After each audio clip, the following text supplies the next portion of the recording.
Sir सामने देख लो, कह दे यार सामने देख लो यार, अकेला भाई साहब भाई देखो खड़े खड़े यार।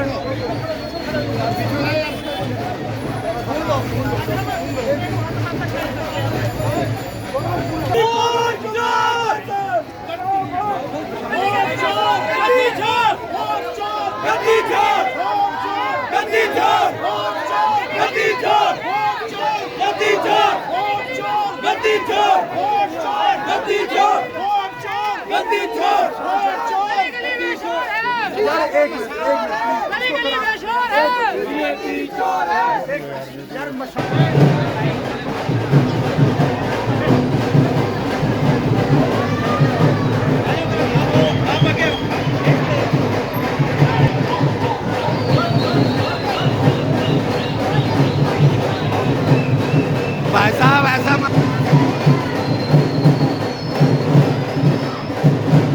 लोगों में जागरूकता आ चुकी है, लोग अब समझ रहे हैं। और जो इलेक्शन कमीशन ने आज अपना प्रेस कॉन्फ्रेंस करके जो आज बात करने की कोशिश की है, उसमें कोई दम नहीं, कोई उसमें किसी ढंग का तर्क नहीं है। स्पष्ट हो गया है कि वो डिजिटल जो लिस्टें हैं जिनसे साबित हो सकता है कि ये वोटों में हेराफेरी हुई है, वो पेश नहीं कर रहे और इधर उधर की बातें फजूल की कर रहे हैं। एक लीडर ऑफ ऑपोजिशन जब कुछ बात कह रहे हैं, उस बात का मतलब होता है, और उसको बात को एक प्रेस कॉन्फ्रेंस करके वो खत्म कर ठुकरा देना चाहे, वो हो नहीं पाएगा।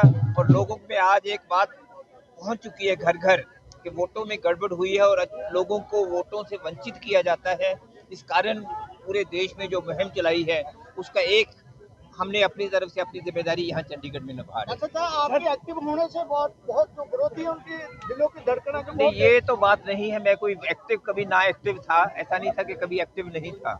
अब ये कहें आप मैं एक्टिव हो गया जी, ऐसी कोई बात नहीं। आज एक जिम्मेदारी है, उसके लिए हम इस बात पे आ रहे हैं। अदरवाइज वो बात नहीं कि मैं एक्टिव था या नहीं एक्टिव था, वो बात नहीं है। संविधान की धज्जियां उड़ाई जा रही हैं, विपक्ष का कहना है, आप इसको किस तरह से देखते हैं? वही बात हम कह रहे हैं कि संविधान की धज्जियां जगह जगह उड़ाई जा रही हैं। जितने इंस्टीट्यूशंस हैं, संस्थान हैं, सारी संस्थाएं हैं, उन सभी को अपने नीचे कर लिया, जबरदस्ती जोर डाल के उन पे कर लिया।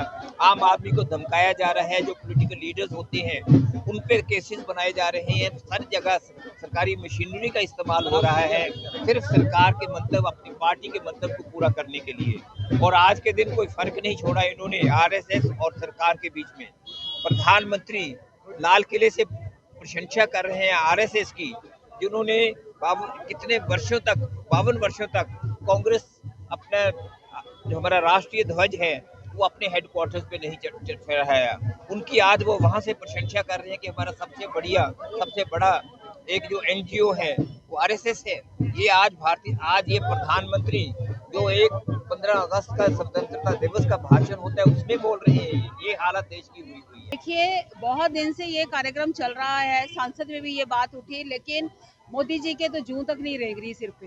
तो अब पूरे देश में वोट चोर गद्दी छोड़ का यात्रा जो है, जैसे आज राहुल जी ने निकाली है, ऐसी आज चंडीगढ़ में वार्ड नंबर 9 में दड़ुए में आशीष गजनी जी के नेतृत्व में ये निकाली जा रही है। और ये सभी सेक्टरों में, सभी वार्डों में ये निकाली जाएगी, क्योंकि आप देख रहे हैं कि किस तरीके से शरेआम पता चल गया, सुप्रीम कोर्ट तक ने कह दिया कि वोट चोरी हो रही है। तो चुनाव जो हमारा ये इलेक्शन कमीशन है वो सो रहा है, वो बिल्कुल पता चल गया है कि वो मोदी जी के साथ है, और मोदी जी किस तरीके से जीत कर आए हैं वो आज दुनिया के सामने सब पता चल गया है। तो इसीलिए आज फिर आपके माध्यम से मोदी जी को कहना चाहूंगी कि मोदी जी, वोट चोर हो चुके हो और अब गद्दी छोड़ दो, क्योंकि चोर जो है वो गद्दी पे बैठा सुशोभित नहीं रहता। देखिए, भारत एक लोकतांत्रिक देश है। हमारा संविधान वन वोट वन मैन का अधिकार है। हमें वोट का अधिकार इस संविधान ने दिया था ताकि अपनी इच्छा अनुसार हम अपना नेतृत्व का चयन कर सकें।